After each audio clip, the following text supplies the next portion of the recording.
Hello, this is Matt on the Moon Lambo channel. I got a couple interesting topics for you in this latest Moon Lambo hot jam. And I'll start with this one from XRP Arcade, which is run by XRP community member Leonidas. And this one's titled XRP Settlement Solution generated $2 million per week in revenue for MGI. And so there's a reason I'm covering this. This is significant because there's been all sorts of nonsense. This is kind of going to be a FUD-busting hot jam. There's been all sorts of nonsense about what Ripple's partnership with MoneyGram looked like, and whether or not XRP was used in any sort of capacity. And we can put that to rest now, and I'll share with you the specifics as to why. And also, I've got a comment from David Schwartz, who is Ripple CTO and co-creator of the XRP Ledger, on the decentralization of the XRP Ledger, because this is another topic where haters, people that just despise Ripple, the company, and XRP specifically, they spread lies. And so a couple things happen. They spread lies. They spread things that they know are not true willingly and happily. And then the other side of this is they'll say things that aren't true because they're oblivious. They're part of the whole groupthink Bitcoin maxi echo chamber a lot of the time. And they'll just hear something that sounds negative about Ripple and or XRP and be like, yeah, down with them, and then just assume that it's true. And it's typically not true. So on this point, I want to talk about the centralization of XRP because there was a major development. It just hit the news. And that it has to do with the unique node list. I'll tell you, I'll share with you the specifics when we get to that point. But it's just simply the case, as a matter of fact, that the XRP ledger is decentralized, and it's over time it still continues to become even more decentralized. Now, I do want to be clear at the outset. I don't have a financial background of any kind. I am not offering financial advice, and you should not buy or sell anything because of anything I say or write. I'm just an enthusiast making YouTube videos as a very fun hobby about Ripple and XRP. And crypto, and that's all that's going on here. Nothing else to see here, folks. All right, so into this piece titled XRP Settlement Solution generated $2 million per week in revenue for MoneyGram. After the SEC lawsuit and MoneyGram's statement that, quote, it does not utilize the on-demand liquidity platform or RippleNet for direct transfer of consumer funds, digital or otherwise, end quote, media and Bitcoin maximalists took advantage to claim that MoneyGram never used XRP. Now, at Swell 2019, MoneyGram chairman and CEO Alex Holmes announced on stage that the company was currently moving 10% of its transaction volume between the United States and Mexican borders through on-demand liquidity and planned to expand into 4 more corridors by the end of the year. So let me pause right there. So that's a fact. And so right there you might think, well, why the hell, like, how could it be that these untruths, these misdirections about MoneyGram utilizing XRP happened? Well, stick with me. During MoneyGram's Q3 2019 earnings call a few days earlier on November 1st, 2019, MoneyGram's CEO mentioned that, quote, today we've integrated Ripple into our standard treasury process to execute foreign currency trades 24/7. Over the quarter, we've continued to increase our usage of Ripple's on-demand liquidity product excuse me, for a portion of our daily funding needs in Mexico, end quote. So this meant that MoneyGram was using on-demand liquidity to fund its internal treasury needs. Excuse me, guys, let me take a sip of water. Sorry about this. I'm all good. Probably got a little bit of the Rona. No, I'm good. Anyway, even though on-demand liquidity volumes continued to grow in June 2020, Ripple made a U-turn, reducing emphasis from large treasury payments, which are traditionally used to fund businesses and services in the absence of real-time transfers, to support individual, low-value transactions, addressing the growing need in remittances and small to medium enterprise payments. According to Ripple, this could and did reduce overall on-demand liquidity transaction volumes. Now, so I remember covering this on my channel when this happened. And unfortunately, there were no specifics made available at the time as far as the logical thought process as to why Ripple shifted gears To my knowledge, there isn't any sort of sufficient detail, but you know what? Ripple's a private company. They're not required to share that stuff. Now, if you're aware of any sort of specifics and I somehow missed it, please let me know, and I'll be happy to make a video covering this, and I'll be happy to credit. I always want to give credit where it's due. But I haven't seen anything to that effect. But I will say, if they made a pivot like this, well, that's a pretty clear indication that they're very confident that that's the right way to go in terms of adoption of RippleNet and XRP, because XRP is at the core of the business model, and it's frequently the case. Look, I speak from experience. I've been a business owner for 11 years, and sometimes you have to pivot. I mean, I'll tell you what, a few years in, I completely changed the business model that my business had due to competitive forces, and had I not pivoted, we wouldn't have made it. We would have been out of business, but we proceeded to prosper and grew every single year afterwards. But so I am speaking from experience here, and obviously Ripple's a much bigger company, but maybe it's not. Obviously, you don't know who the hell I am, but Ripple, you know, if you're making a pivot, my gosh, should they not make a change if they think it makes more logical sense? And so there were all sorts of people that were really upset and concerned. Oh my God, Ripple, what are you doing? You're messing up so much. I'm like, no. They're reacting to the market environment. And also they're doing something that had never been done before, frankly. Changing the way that money moves around the planet, utilizing a cryptocurrency, XRP, as a bridge. This has not been done before. Okay? Like it wasn't going to be messy in any sort of way, period. That's Fantasyland nonsense. So of course they have. But anyway, piece continues. A few months later, the SEC lawsuit followed, and MoneyGram's statement fueled articles claiming that MoneyGram never used XRP. However, it's the LinkedIn profile of a former MoneyGram employee that sheds light and brings new information regarding MoneyGram's use of XRP. Yale Vinson, MoneyGram's former head of innovation from February 2018 to February 2021, states that he, quote, built a settlement solution using XRP, generating an average of $2 million per week in revenue, end quote. And so then Leonidas wraps up by citing, this puts any doubts of whether MoneyGram used XRP or not to rest. Today, MoneyGram is not using RippleNet or XRP after both companies decided to wind down their partnership agreement. However, the companies committed to revisiting their partnership in the future. Yeah, and so that's just because of what's happening with the SEC versus Ripple. Don't be surprised in the least if they end up getting back together and reunite. It'll be so romantic. Everybody just wants to see it. But really, even beyond what was cited there on this LinkedIn profile, we already knew because Alex Holmes, CEO of this publicly traded company, cited that 10% of its transaction volume between the United States and Mexico borders was through on-demand liquidity, which that requires the use of XRP. So of course it was. It's just a bunch of untruths, intentional or not, they end up getting out there, and there we are. Now take a look at this.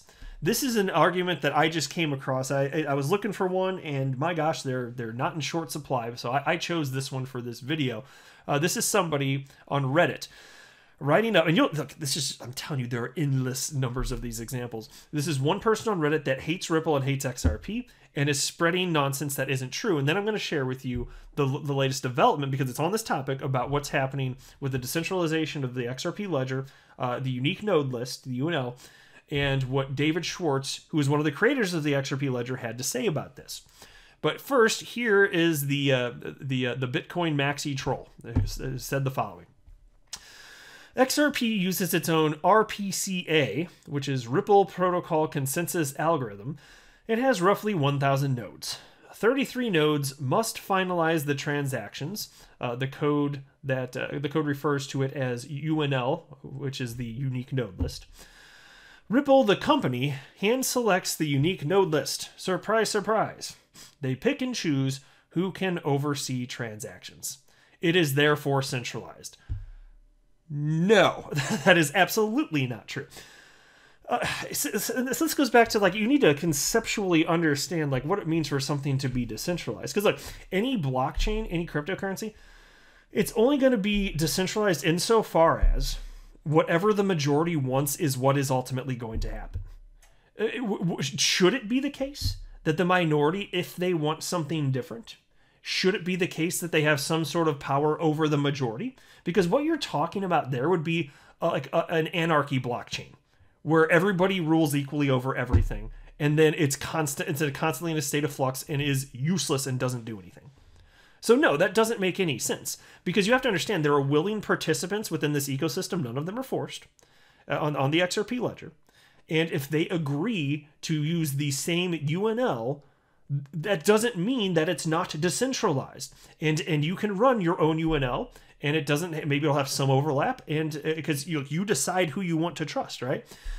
Additionally, understand, there is no incentive really to, actually, let me back up a little bit. There's really, in terms of decentralization, this is set up in such a way that you don't have to trust anyone that you don't want to trust. In fact, if there's a malicious actor that comes into the space and they start doing a bunch of nonsense, I don't know what it could be any number of things, and you're like, wow, you're really spamming the network, or who knows what it could be.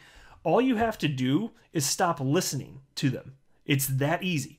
And so it's hard to gain trust within the XRP Ledger ecosystem, but it's really easy to burn it, and that's by design. Like, that's how it's supposed to be, right? But again, just because people willfully choose to use some of the same trusted sources, that's not an indication that there's some sort of centralization going on. And I'm going to illustrate that further, just how ridiculous this is. But they also wrote the following. Bitcoin has over 100 forks because it's decentralized. XRP has had 0 forks. Gee, I wonder why. Okay, first of all, XRP has been forked. I made a video where I talked about it, and I covered all the specifics of the forks that had happened in as much detail as I could based on what was publicly available.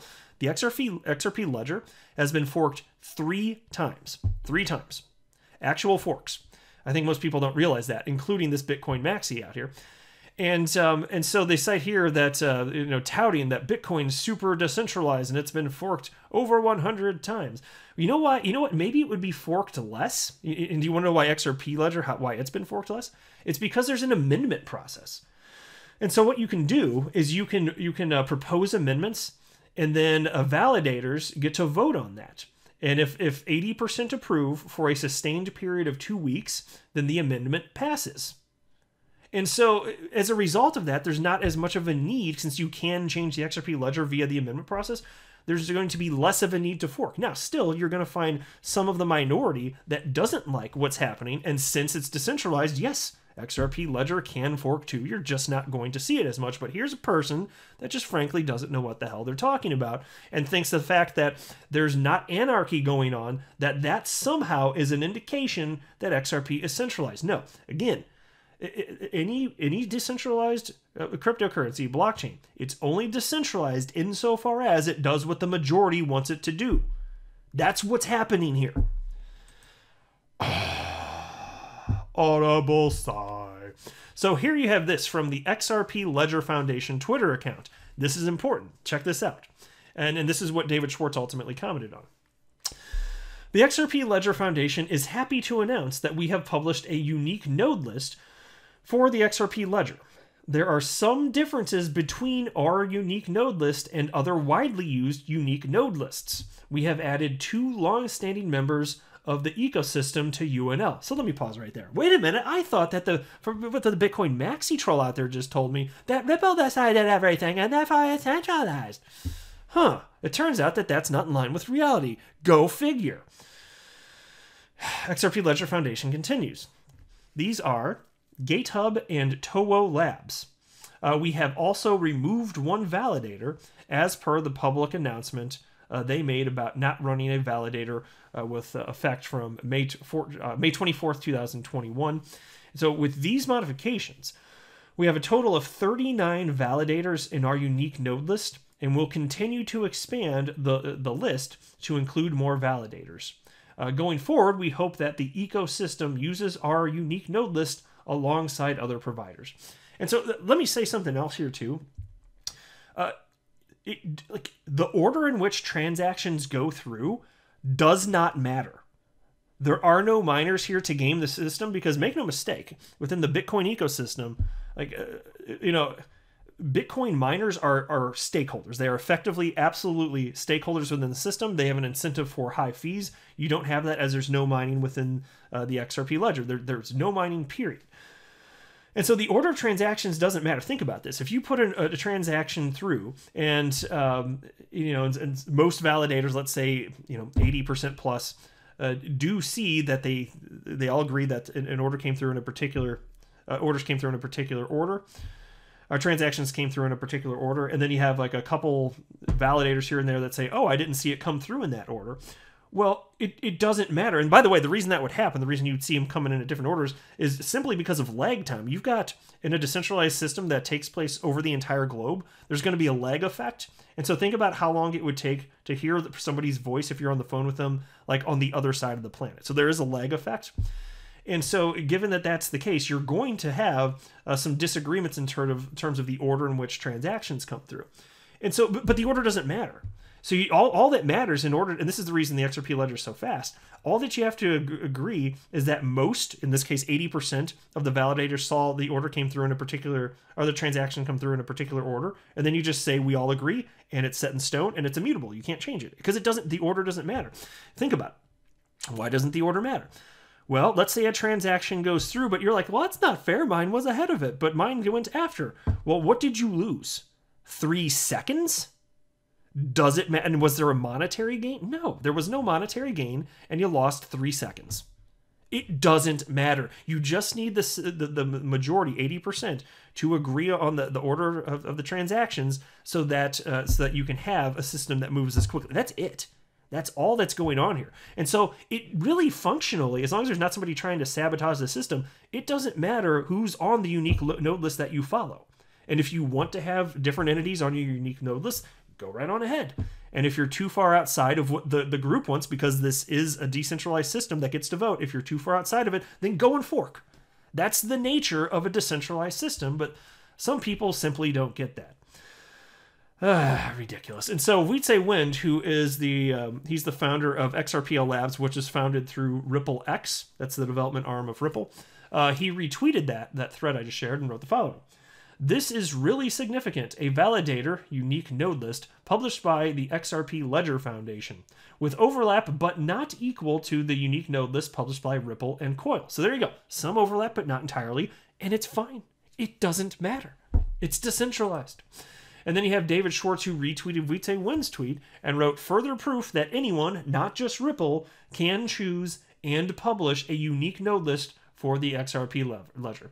There you go. And so if you want to come into the system and do something that's completely opposite of what the majority wants and then cry and say, oh, that means that it's centralized. No, that's a bunch of nonsense. A decentralized system, again, for the third time, is only decentralized insofar as it does what the majority wants. You can't go into the Bitcoin ecosystem as a minority and come in and say you want to do a chain reorganization. It just doesn't work like that. Does that mean that Bitcoin's centralized? No, of course not.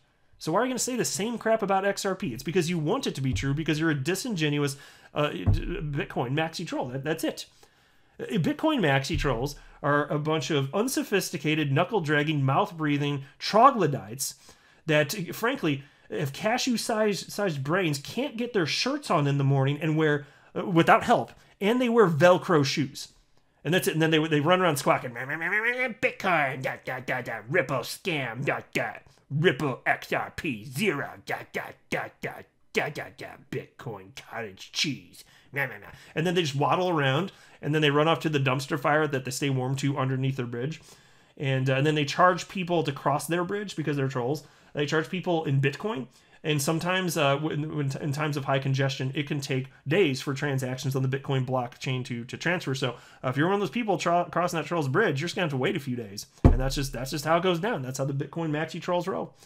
I don't like it. It's what they do, though. I'm not a financial advisor. Do not buy or sell anything because of anything that I say or write. That would be a very, very, very bad idea. Until next time, to the moon, Lambo.